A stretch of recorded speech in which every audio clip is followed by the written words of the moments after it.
controlling behavior is all about, what kind of people use control in intimate partner relationships, and how you should get out of a controlling relationship at the right time without having to experience any form of abuse in later life. We have an amazing guest on the show today. We've got brother Bilal Ali, Hugh, who is a psychotherapist, a cognitive behavioral psychotherapist, and a relationship coach. And he's been offering his services to the community for the past 14 years. Let's welcome brother Bilal to the show. Assalamu alaikum. Walaikum salam, my sister. Walaikum salam. Thank you so much for taking the time out for our Hidayat TV and for our show today, brother. Really pleasure to join you. Really looking forward. Thank you. So let's jump into the topic. Most people, when they're considering someone for marriage or when they are looking out for a potential soulmate, as they say, they often fail to identify certain aspects of that person's personality who may be a narcissist, for example, or who may be somebody who uses coercive control in personal relationships. I would like you to share with our viewers, because this is a live calling show and I encourage people to call in if they have any questions or comments. How can we identify controlling behavior in an individual?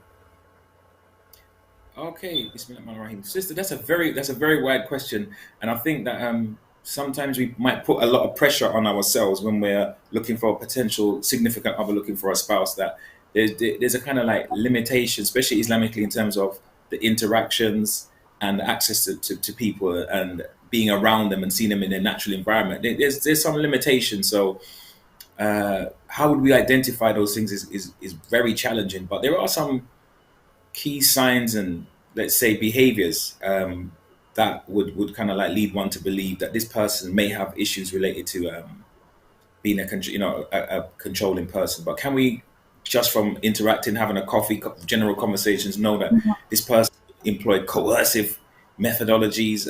It's extremely difficult, and I hope throughout the conversation then we can slowly unpack and unravel some of those things that might kind of like naturally occur in our conversations and interactions. But there is a limitation in terms of what we could find out. But I think good thing to do is just open, honest questions around. Related to, for example, people's attitudes on interacting with family, for example, because one of the famous things that people do in controlling relationships in general, and this is almost is reminiscent of like what cult psychology, what people do when they enter into cults, and what the cult does. It isolates people from their general friendship group and their family, because our friends and our family, they are like our landmarks, or our kind of like a psychological markers for when we're acting a bit out of pocket, or we're acting not as, we're not ourselves, and we may not even perceive it. But the interactions and relationships we have with people, there are cues for our normality. And hey, actually, I'm feeling quite stressed. It's funny because I had a conversation with my mum, or I was talking to my best friend, and he picked up on it, and then that led to another conversation. And like it helps us to know where we're at, as well as our own internal self-awareness. So I don't want to say narcissists, but those who incline towards coercive control, one of the things they would like to do is isolate you from your regular group, be that family, friends, or both. So that's one of the things that, like early signs for curiosity. Well, we won't say red flag, but we'll say something to be interested and find out a bit more if the person has an issue and wants to move away and isolate and be by self, and let's be away from, if we do decide to get married. That's something to look into a little bit deeper. Yeah.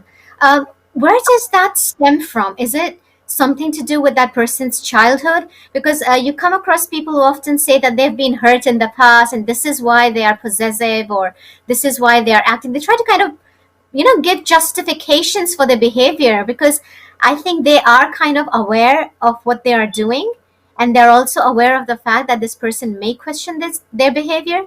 So they start justifying it by coming up with a sob story about their past relationships or maybe their childhood. How can you identify that? Well, it's okay for people to have histories, past relationships, or past experiences. That's part of the human journey. However, if we are entering into a new relationship and I am a new person in your life, for example, then that's not really, I'm not responsible for what took place in the past. I can be caring, I can be nurturing if I know that you've been through a hard time, but that shouldn't encroach on me and I have to bend in an abnormal way to accommodate. If you have insecurities, for example, that those if a person has insecurities, male or female, and they're entering and they're considering marriage, maybe they need to go and seek personal help and work on Hmm. those insecurities first before, because that tells me you're not ready. Exactly. That tells me that a lady, for example, she had a difficult time in her past marriage or engagement or whatever the case may be, and for that reason, she's insistent on needing my phone access to my phone and all my social media handles because there was an issue of trust in my past. Mm. I'm not from your past, and I do believe you may have some work to do on yourself, and it would be the same for a Mm. gentleman who require or demand that kind of access because I was triggered in my past. No, sir, you in all sincerity may need to do a bit of work on yourself and reconcile that before looking to partner up with somebody for that life journey that we call marriage. So, for when it comes to forming new relationships or considering someone as your potential partner, it's always important to work on yourself first. And if you're carrying any baggage from the past, then you need to resolve those issues instead of bringing that into a new relationship, because it's definitely going to be very detrimental, isn't it? Imagine, yeah, imagine a gentleman has his own issues unresolved, and that doesn't mean that when we work on ourselves that we are perfect. And self development is a thing of the past. That it's self development is a journey and it's not a destination. So we never arrive at that perfect, all self aware and reconciled person. But there are levels to where we can say, you know what, I know I've got some stuff to work on, or I'm aware of some of my shadow self, or some of my insecurities. But however, they're workable. They're in a what we call like a normal framework. But when somebody knows that they've been through different things in the past, whether it's from family, parental upbringing, whatever it is, and they know in themselves they are bent out of shape, or it's been brought to their attention that, hey, this is beyond the pale what you're presenting, what some of your ways of being, your behaviors Mhm. are unacceptable. That is a cue to say, look, there's some self development that must take place. Because if two people come with a level of issues, then it's a kind of recipe for a battlefield, really, and that's Yeah, not what we want. yeah. It's not what we And want. I But think, we expect that two people are not going to be perfect, and having two different perspectives as a man and woman will inevitably create challenges. That's inevitable. what else should we look out for? I mean, what else comes under coercive control? And we talked about isolating the person you're considering for marriage or you're in a relationship with. That's one of the tools of manipulation that they use. Apart from Yeah. that, what else is there? So, well, apart from the isolation, but related to the isolation is the desire is, or the aim is, the objective of the one who is coercing the other is to get that person to rely on them. So that person to be a superhero in their life. They can't function without them. So there's a kind of a dependency culture Mm, that's set up in the relationship.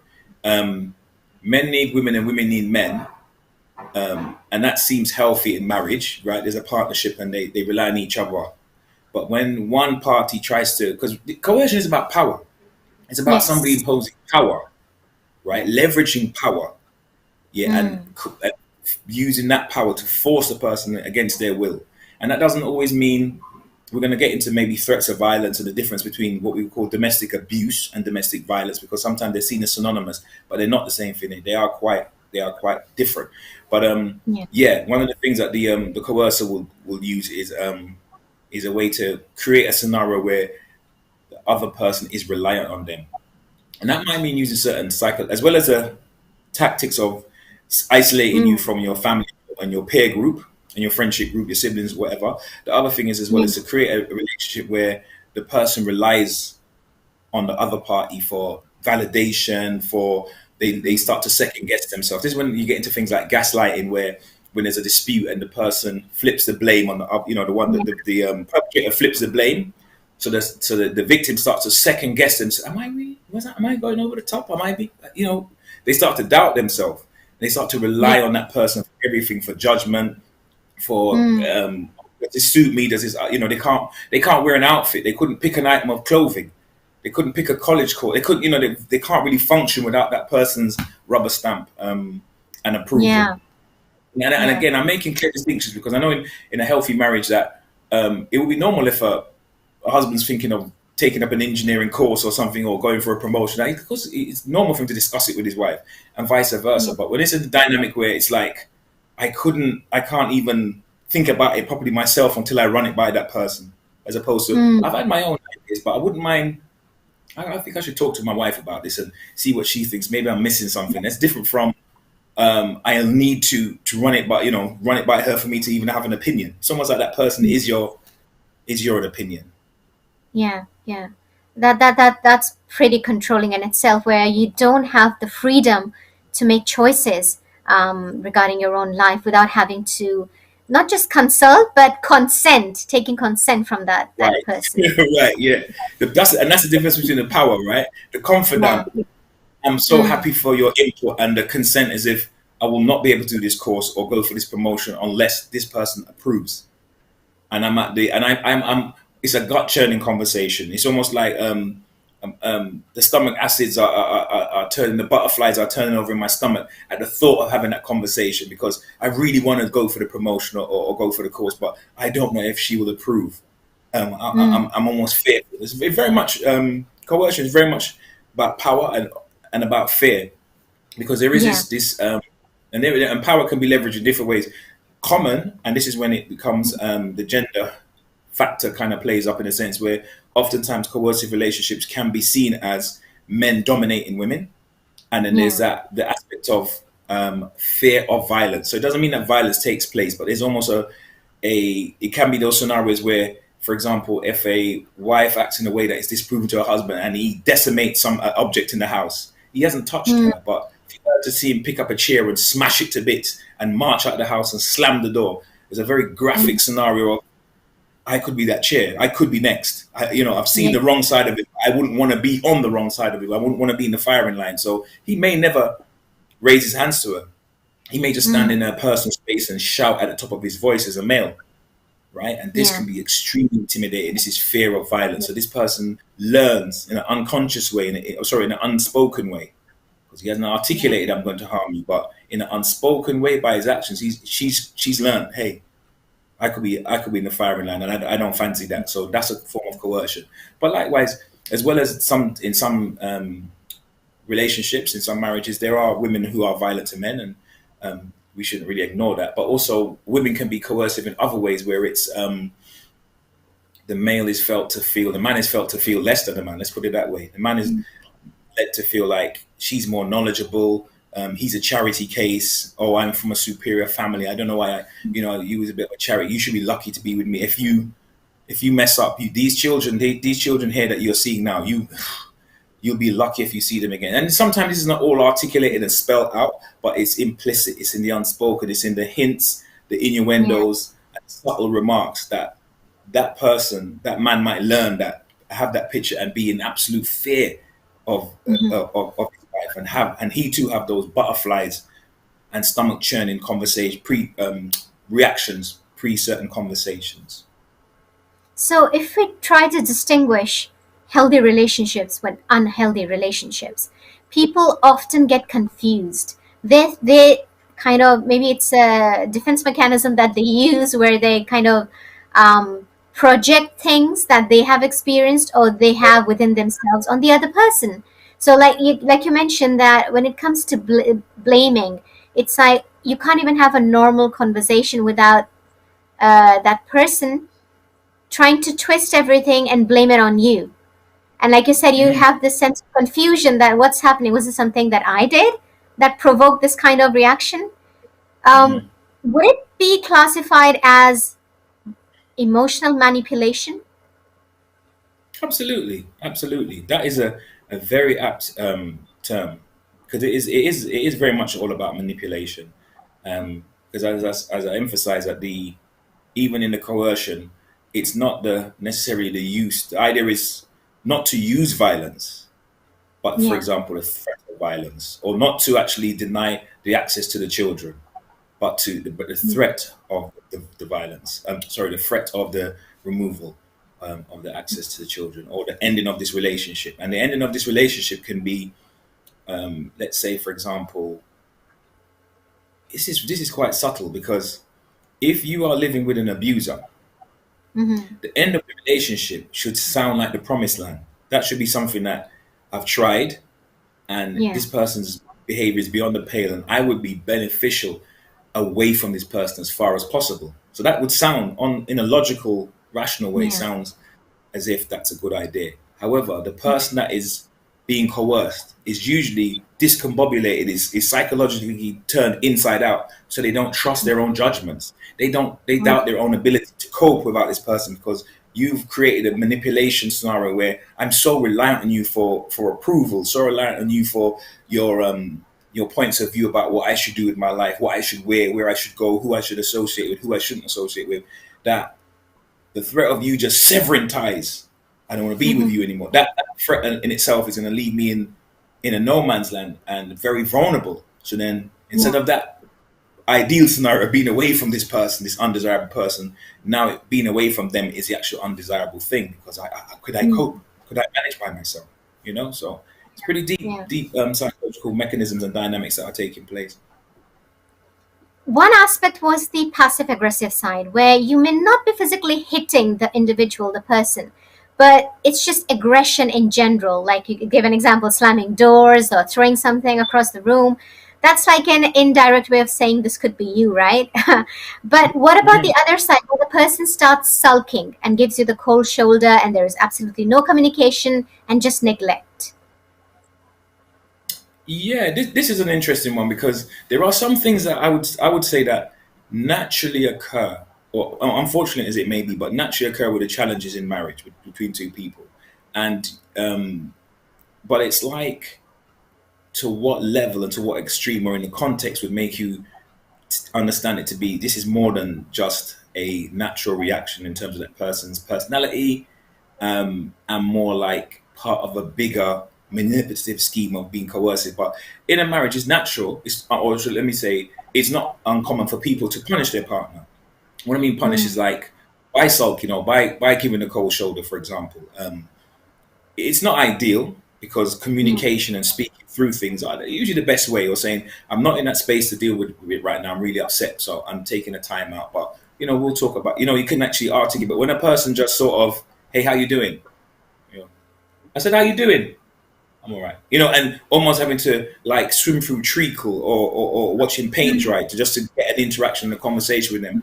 That's Yeah. and the sulking and the cold shoulder. Those things happen, and it doesn't have to be from a manipulative place. But when put with other signs and symptoms, then we can see it's part of a. Then we can judge if it's part of a bigger picture, or something Mhm. deeper, or is it just a less than ideal way of communicating, because this person maybe doesn't have that skill set to overcome challenges in a different way. Would you consider this fact as a red flag if there is somebody who has had multiple failed relationships over and over again, and there is absolutely no accountability, no sense of accepting that things could have gone wrong from my side as well, but you shift the blame completely on the other person? And they provide this kind of excuse or justification for all the failed relations they've had in their life. Actually, I think a red flag, if I'm going to use that term, is, regardless of the amount of relationships failed or not, but that level, when it comes to lack of accountability, I think that is Mm-hmm. a warning sign, or a point of conversation, something to be Yeah. congruent and identified. Because even when we use this term narcissistic, I believe, from my understanding, um, it's become so fashionable, so trendy. It rolls off so many people's lips now. It was years ago when only clinicians and psychiatrists and people used to use this sort of terminology, and it used to be like, to declare somebody a narcissist, or to diagnose them as having narcissistic personality disorder. It took a long period of time. Whereas now you have, and I'm sorry to say it, but I'll just be congruent. Sometimes you have women that are in relationships with men, or they may be engaged, or some sort of acquaintance with a man, Yeah. and it didn't work out, and then the first Mhm. thing they say, he was a narcissist. And I'm like, he was in for we maybe went on had a few coffee dates, and you diagnosed, like there's something about when sometimes we use this term narcissistic and we cheat ourselves because it almost is like a Hollywood movie script where this person had a kind of fiendish psychological disorder. This was a psychopath that I was engaged with or married to. And so everything that went wrong in a relationship is his fault, right? Or her fault because they were a narcissist. Yeah. But what about our self-awareness? What about our work on ourselves? What about our personal growth to say, hey, we came to the table, it didn't work out for these reasons, and I believe significantly that it was because of X, Y, and Z, which this person distributed. But I must admit and own, when I did A, B, and C, it in no way helped. And this is something that I need to reform in myself for me to go forward, and something for me to reconcile and reform myself for me to go forward in a new when I decide to go into a new relationship. But sometimes when I use that label, they were narcissists or they were toxic, I'm kind of absolving myself from any opportunity to grow and Yeah. to own have any accountability. So that in itself is dangerous. So a lack of accountability is something that regardless of number of relationships, is something to be aware of. And even in ourselves, if we kind of like trace back in ourselves and we have our story about our relationship with our mother, our father, our ex, or whoever, but is it always that the world, the globe, every time we reciting the facts, quote unquote facts, it was always the other, what they did, what they did, what they did. I used to work I worked in a prison for young people for almost 9 years. And one of the common Wow. facts amongst the young people, regardless of ethnic background, regardless of religion, there was a common theme, conversation, interactions, and exploring scenarios with them. And it was always, yeah, because my sister, because it was my yacht worker, because my social work was never, do you know what? Hey, I did the crime, I messed up. It was very rare. That was infrequent. But the common theme was always there was a finger that pointed to somebody else why I'm in this messed up scenario and no ownership. And that's less than ideal for us to be the best version of ourselves. Yeah, yeah, that's something that you really need to kind of look out for. And when you talk about relationships, for somebody who uses coercive control, is it something they only use with an intimate partner, or a person that they're engaged to or married to, or is it something they use with other people in their lives as well? For example, their siblings, their parents, work colleagues, or friends. That's an interesting question. I think it would be something that a person is part of an individual's personality has come part of their way of interacting. But let's say the Yeah. crucible or the high point would be that most intimate relationship where it show up to the most. Um, but somebody who is a manipulator, that's Mm-hmm. kind of like how they've learned somewhere in the development, they've learned certain ways of operating, and they kind of like it plays out in different relationships. So there's a common theme. Somebody that's aggressive is often aggressive in certain relationships. Somebody that's an empath and always a people pleaser. It's not just their Mm-hmm. spouse they try to please. They could be like that with their parent or their siblings. So we own these ways of being in our relationships, and they can be quite across the board. But most extreme, oftentimes most extreme in that interpersonal, partner romantic relationship. Maybe because of the time factor, the physical Yeah. closeness, the amount of time that people spend together, and when you're married, obviously you're like literally, each other's best friends and really in each other's spaces. So yeah, it will really show up like that. Because often people say that when it comes to coercive control or controlling your partner or your spouse, that's something that only happens behind closed doors. But in front of the rest of the world, you've got a totally different persona. You're the most approachable, friendly, altruistic, down to earth, grounded person ever. And Hmm. these people are quite like they love to mentor others, to coach others, or what have you. But when it comes to their own private lives, there's a different story altogether. The, the Jekyll and Hyde, the switch, Oh the yeah, switch. yeah, Yeah, yeah. That's a scary bit. That's a scary bit. Because yeah, how'd you yeah, figure that yeah. out? How'd you figure that out? Um, Well, I think the origins of where this comes from is from a very because obviously these people who are who exhibit these traits and have been found to, because I mean sometimes it can even go to being coercive in a relationship can border into the as opposed to just being socially inappropriate or undesirable. At extreme Mm, ends, it can work out to be considered like a criminal offense, right? And but I think so. We think of these people as perpetrators, right? And and at worst, criminals at times, but like not nice people. But Yeah. if we really unpack and dig, a lot of this comes from places of insecurity. A Hmm. lot of this comes from places. It comes from a place of weakness. It comes from a place. Oftentimes, it comes from a place of their insecurity and needing to put that their project their insecurities onto that partner and put them in a weaker place. So in other words, I'm going to just use a kind of stereotype. So if there's a guy, for example, a gentleman, and he has Hmm. now married a woman, but she's quite beautiful and quite accomplished, that could be something to celebrate, right? And be quite, hey, Yes. I hit the jackpot, so to speak, right? I've got that kind of wife. But for some, it may trigger in them their feelings of I'm actually not. I'm actually quite self-conscious about the way that I look, or maybe I'm not as accomplished and I've failed in certain things and I have my own insecurities. And so now being married to a person like this, who people celebrate, it's actually making me feel a bit powerless. So as opposed to me being inspired to say, hey, I'm a bit competitive. I'd like to be the top dog. I'm going to work on myself, or I'm going to push myself. I'm going to put in the 16-hour days. I'm going to read and I'm going to go to seminars and I'm going to find stuff online and drive myself to be the best version. It's more like I think I'll have to pull her back down a bit in check. I'll Mhm. have to try and project my insecurities onto her, so then she starts to doubt herself and lose her confidence and lose her ability to think for herself. And Yeah. it happens. I genuinely believe it happens. This often happens at a kind of subtle, unconscious level, and but it plays out in a certain way. So it's not as if people sit there and just say, "Hey, I've got a brilliant wife and I'm insecure, so let me mess her life up. Let me just be a horrible guy." I don't think it works like that. I think it comes from an unconscious drive, and so people are Yeah. kind of acting on automatic pilot. Yeah. Survival. It's like a kind of survival technique. This is how they survive and deal with life. Are they aware of this, that they are doing this, or they're feeling insecure, or is it something that happens by default? They've done it all their life and they're not conscious of this. I actually think that it's less conscious. I think that it comes from an absence of self awareness. I think that all they're thinking about, they're driven by results. I don't feel Okay. good, and by keeping this person in check allows me to feel better, or it doesn't trigger my insecurities, and that's about it. It's very.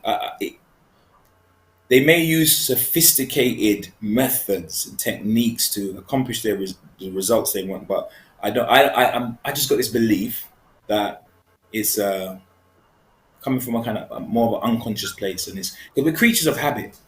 Human beings are very much creatures of habit, and when we fold our arms in a certain way, for example, we just do that in an unconscious way. And if you say to somebody, now fold your arms, it's kind of awkward. So taking on new ways of thinking and new ways of being takes a certain level of effort. So these persons learn these kind of adaptive or maladapt, but they learn these ways to survive from a child, of how to interact, how to intimidate their peers, or how to beguile their peers, or whatever. But all they knew, they were getting certain results that was feeding a certain need inside, and so Yeah. they just learned to operate in this way. You mentioned it's all about power, it's all about control. And I don't know if this boosts their ego or makes them feel special. I don't know what the reason or underlying cause is. But say, for example, somebody is involved with a person who shows these traits. Is the only solution to leave, or is this something that can be worked upon? So there's a PhD psychologist, Dr. Klaplow, who has talked about not narcissistic, but coercive relationships in some great detail, outlining the signs and symptoms, and has alluded to the fact that it is possible, but extremely Challenging. challenging. Yeah, it's extremely challenging. It's extremely challenging, and it would, you know, um, and there's an argument also to say, one, is it that your responsibility, but maybe there's feelings involved, and two, are you strong enough? Do you really know what you're signing up for? And Mm. three, is that person genuinely? Do you believe that that person genuinely is aware, has been made aware, and is willing to accommodate? But because of things to do with violence against women, there's a very popular school to say, "Hey, girl, get the heck out of there," because unfortunately, many women that die by the at the hands of their intimate partner, Partner. spouse, Yeah. boyfriend, whatever the case, partner. Yeah. So there is a strong, really strong school of thought of if you're involved with this type of scenario, get the heck out. Mm. Yeah, yeah. Because where there is an obvious threat of physical harm or death, then that is the ultimate, like the only option to leave, to find a safe space. Because no one Mm. should feel unsafe in the within the four walls of their own houses. I mean, Yeah. Yeah. nobody. Healthy relationship doesn't mean to walk on eggshells or hand grenade. You should feel comfortable in your own skin. You should feel that you are in a safe place where you can communicate, you can be yourself. But I think the moment you start feeling that, oh, I cannot be myself anymore, I think that's what I call a red flag in Yeah. itself. Yeah. Yeah. Because I mean, like everybody has a right to. We all have certain rights, where it's and one of them is like a right to safety, but not only to be safe, but to feel safe. Hmm. So there's always this thing about, and this is what I mentioned earlier on. I want to come back to this. There's domestic abuse and then there's domestic violence, and sometimes people see them as synonyms, as being identical, but they're not, because domestic violence is referring to specific acts of violence, Yes. and physical assault. Um, Whereas domestic abuse could cover the psychological, it could cover financial, it could cover other emotional, it can cover other Yeah. aspects of what people Religious, actually. spiritual. Yeah. Yeah, there's levels of abuse. There is, for example, the psychological abuse where people when they talk about narcissistic personality and the techniques of a narcissist, they say, for example, love bombing. Oh, Yeah, yes. where the Definition. person is showered with all these affections, showered with quality time, showered with gifts, and then out of the blue, the other partner would go missing or stop returning calls or whatever, and then that would lead the person to sort of second guess themselves. But it's almost like a drug. It's like a drug. It's almost like forming a drug dependency. Every time you see an emoji from that person, every time they speak to you, they tell you these great things about yourself. So there's all these endorphins being released in the person, in the one who's receiving all these compliments body. So they're high, literally. The dopamines are being released in their body, right? When people fall in love, it's all like dopamine and cortisol being released, right? There's people are high like they're on cocaine. But then when Mm-hmm. that's cut off, it's like the Yeah. drug dealer's gone missing. It's like they're now sniffing and scratching around because they need a hit. Mm. And this happens in other forms of in for example domestic abuse relationships where the person doesn't know that the victim doesn't really know what side to expect, because he for example, or she is not just abusive, is not just aggressive, he's not just horrible and putrid with their words. But sometimes they can be so nurturing and so kind. And so what Yes. happens is that the one that is dependent is always looking for. It's like the Dr. Jekyll and Mr. Hyde. They're always looking Yes. for, or they're always looking for the superhero to turn up, Mm-hmm. but not the other side, not the dark side. Yeah. Yeah.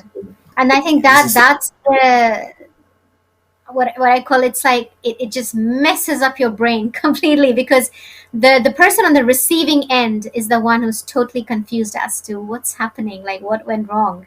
Initially everything was going perfect, and they would just show up randomly on your door with a bouquet of flowers, and now suddenly there's this the cold shoulder, like nothing happened, no arguments, no fight, nothing, out of the blue.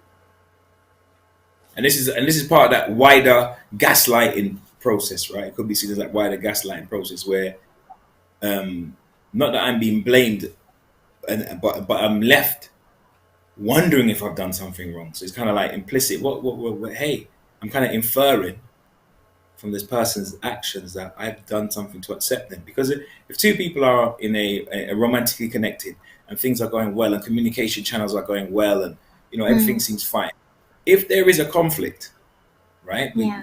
People have a disagreement, it gets a little bit heated. Hey, that's life. I come Yeah. home later on, and the person's my other half is not so talkative. I get it. I Mm. get it. They would cheat stuff from the argument. They might need might need 5 minutes. Or if they say that, I'm really upset right now. I get it. Mm. But whatever it is, or it's not you, but I'm just going through some stuff. I just need a minute. So don't feel any way. But this is the case, right? People are engaged. They might say, if you don't hear from me for a couple of days, I'm just switching off Mm. from social media because I'm really on, stuff with my mom or whatever. You get it. Yeah. But if you just get radio silence when things were very cool, very good, then it's natural to think, hey, did I say, is it me? Did I say something I said? What did I do? And the second guessing, and as I said, some people are not good communicators, so they may be going through things but don't know how to articulate and express. So one could be left on the Mm. receiving end, with that same feeling, but they're not coming from that place of trying to impact and get a certain result. They literally just don't know how to communicate and they're trying to survive. And that's different from the one who is using it as a way to, Control the affect, other person. Yeah. yeah, Yeah. to affect control. That's using it as a marker of power to influence somebody else's behavior. Yeah. What else is there to look out for? As in, say, for example, during the engagement period, when you're getting to know somebody with the intention of getting married. Could be feelings of instability Mm-hmm. that is triggered by that person. And I'm always going to make the distinction between, yes, when families are negotiating and Yeah. conversations are being had, um, disagreements about dowry or meher and all kinds of things. It's challenged, right? It can be challenged. Yeah. Um, Yeah. but this instability I'm talking about is almost like where we think we've got a date, we think we've got the hall, we think we've got the sheikh, everything is all booked, but then the other person pouts and then pulls a stunt like, and if this doesn't happen, I'm not going through with it. It may not be Yeah. expressly, but it's almost like, hey man, I've kind of put my life on the line. I've invited people from abroad, but if I don't capitulate to this person's request, everything's going to be panned. Then this is like something to maybe something to look into a little bit deeper what that's about, because you have to wonder to yourself, well, how will that play out later on when there are more more life impacting things to be worked through, differences to be worked through. If we're gonna call off the wedding because you wanted white roses and I said 100 red roses or whatever, but some things where you might think, in the grand scheme of things, how important is this for us to you know pan? And it's Like always used that weapon, you know. looking at the bigger picture rather than, being Yeah, the obsessed. minutiae, the detail of the picture. Yeah, Mm. and Yeah. and these are and very much the markers about power. So maybe the things to consider is when you're considering a significant other is, how do you deal with difference?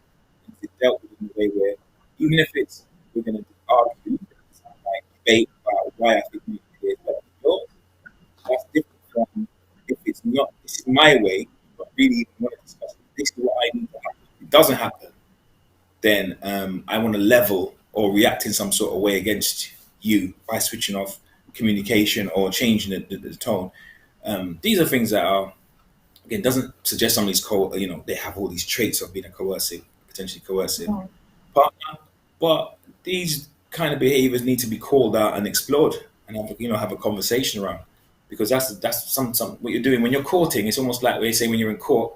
You look for evidence. So when two people are courting, they're kind of looking about the evidence of this person's character and how they deal with happiness, their level of morality and spirituality, but also how they deal with conflict, how they deal with Mhm. differences, because that's a big part of relationship, is dealing with differences. I think it's Jordan Peterson, the psychologist, that says, we want to teach our children all manner of intellectual things when they're young and understanding different things. But it says he said one of the most important things that children need to learn from, I think, 0 to 3 is how to play with other kids and how to be liked, just how to get on with people. You know, Yeah. some people are very competent, very skilled, very intelligent, Mm. in terms of systems and being counters and abstract ideas or whatever the case is, but they have very poor people skills in interacting and getting along with people. And Yeah. that's what's Yeah. life is made up of, getting along with people. Life is made up of relationships. It's not Of always a course. person that is most qualified and decorated that is Mm. successful, as much as some people who know how to forge relationships and, hey, we've reached an impasse which is very difficult, and they know how to create a scenario where we can navigate it and we can win-win, as opposed to those who are just purely intellectual and they just dominate and ride over everybody. People don't like them. Yeah. Yeah. Yeah. Yeah. because people want to be free in a relationship. When I say free, as in psychological free, they don't want to be a captive to someone, they don't want to be imprisoned. I think this is what a healthy and an unhealthy relationship differs, because it's how you feel about yourself and the other person. Yeah, yeah, definitely, definitely. People want to feel free. People want to feel appreciated. And yes, and even coming back to power, there's never going to be, I believe, between men and women in heterosexual marriage. There's never going to be this 50-50. It's not going to be Mm. like that. Yeah, There's going to be difference in power, and because the male is not like the female, and the female is not like the male, as Allah has of said. So course. we can't have it like this mathematical equality, but No. you want to have understanding that there's something that this person brings up value and this person brings up value, that there's a kind of equity between the two. So one excels in this particular sphere and the other excels in this particular sphere. And this shortcoming here is helped by this person's acceleration and so, and so the like. So you kind of balancing each other out and building each other. But yeah, there will be there will be somebody, there may be more power that lies with one than the other. But is that power used to protect and to serve the marriage, or is it used to level and abuse? Because Mm. power exists, right? The state Yeah, has of course. power. The leaders have power, for example. They have arms and stuff like that. But we accept it living in civil society, that, and we sign up to submit to those, that acquiesce to those rules. That hey, the army will have, the military will have guns, and the police will have, but it's to protect and to serve society. So for Exactly. the greater good, we're all right about that. So them having a Yeah. bit more power in that respect, yeah, it's all right. Mhm. But it's part and parcel. But we Yeah, it's just revolt and we rebel and we have a revolution when those in power use and abuse that power. Then we're going to have a breakdown in society, and we're going to have a French Revolution or a Russian Revolution, or you know. So it's same just like same in marriage. yeah, Islamically, the man has been given an upper hand, but that's for a reason, because they are considered as someone who are the maintainers and the providers for the family, for the wife, for the children. But if they start misusing that power, that authority, by controlling unnecessarily, like, oh, you can't go out of the house, you can't meet your friends, your family, then that, like you said, is misuse of power and authority. And Mm.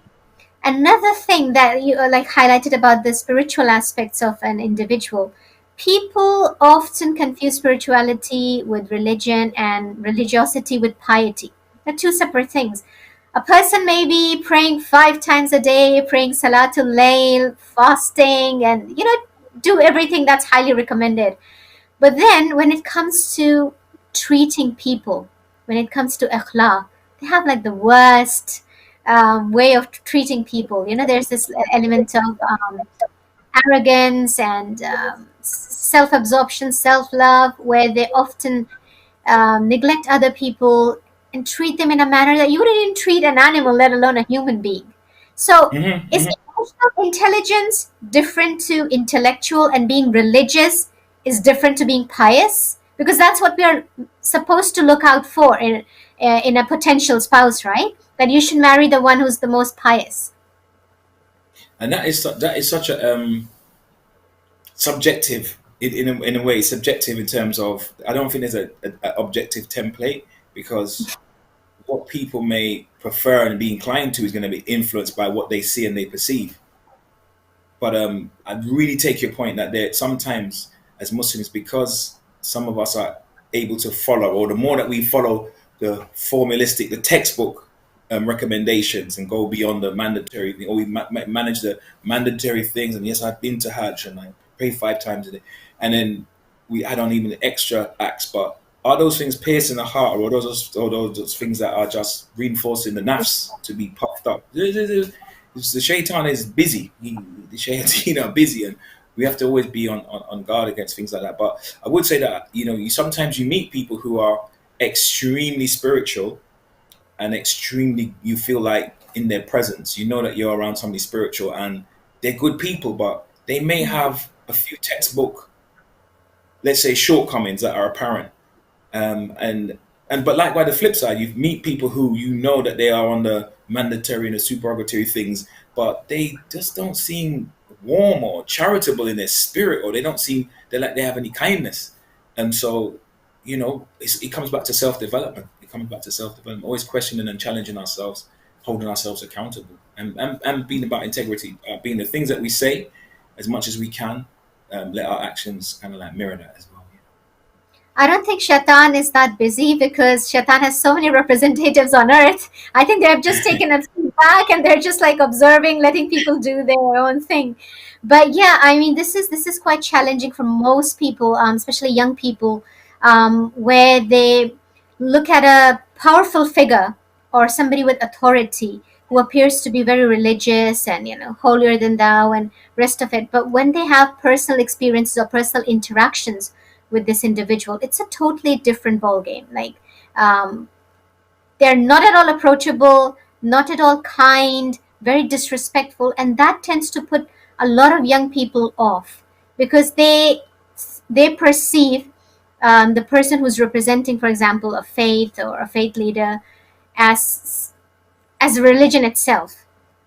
Although they are again two separate things, you can't look at the followers and judge a religion, but people do that. It's an easy mistake to happen. You can understand how it happens if somebody wears a particular garb and they represent a certain institution.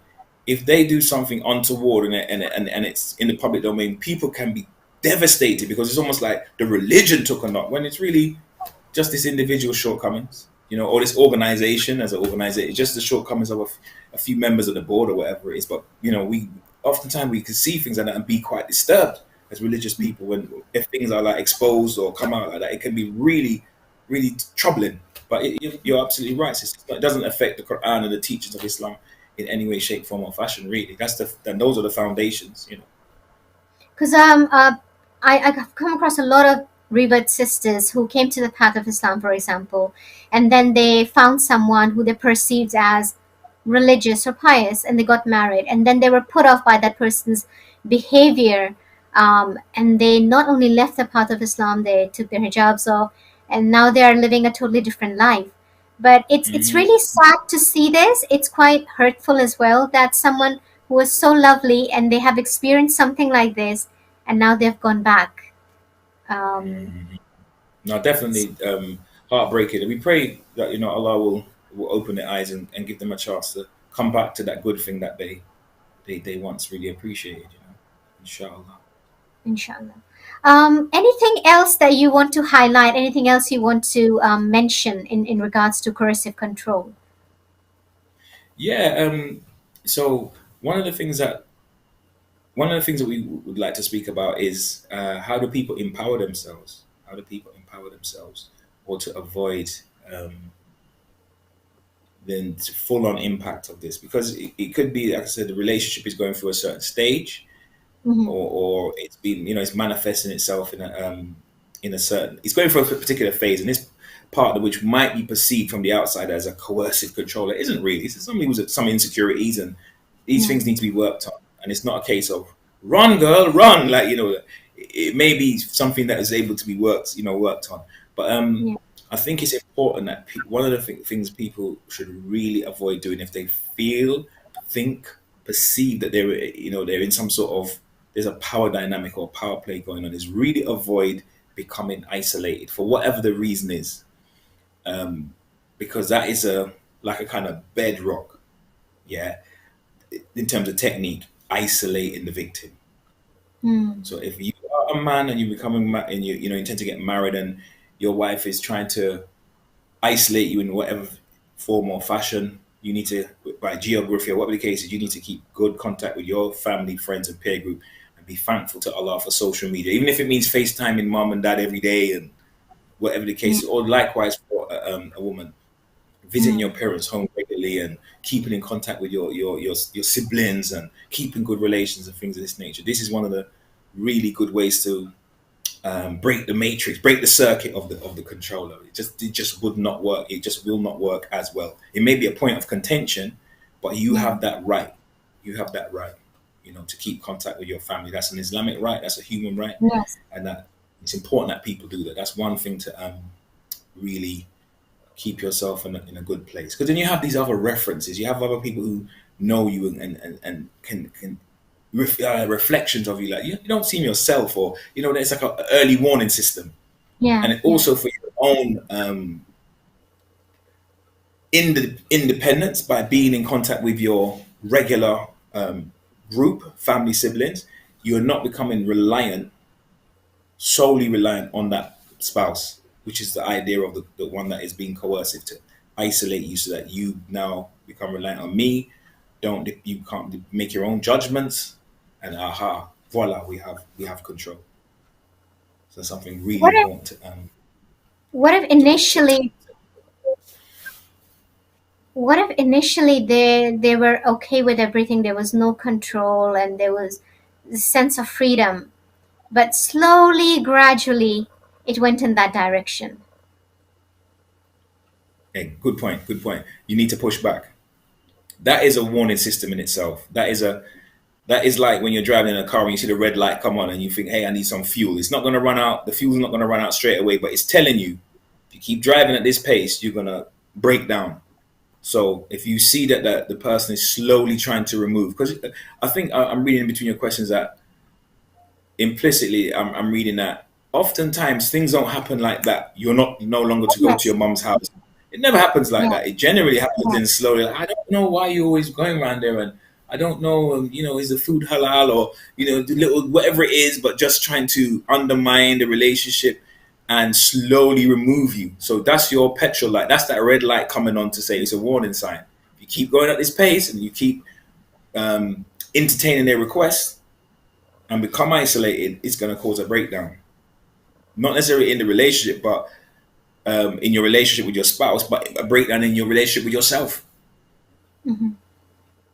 So you really have to stand for keeping that relationship and that contact. And people may have a point. A spouse may have a good point to say, I want good for you Islamically, and or friends from college, for example, are they dress a certain way and they're very worldly people. So as your husband, right, I want good for you. So I'm trying to say those people are not really good acquaintances. Yeah, that they may have a point, but it could be the husband saying, "Well, I want to empower you. If you insist on talking to them, well, why don't you make it about Deen then? Make it about Islam. You dawah them and encourage them to come to the right thing." That's a different way of approaching the situation, not just to isolate you.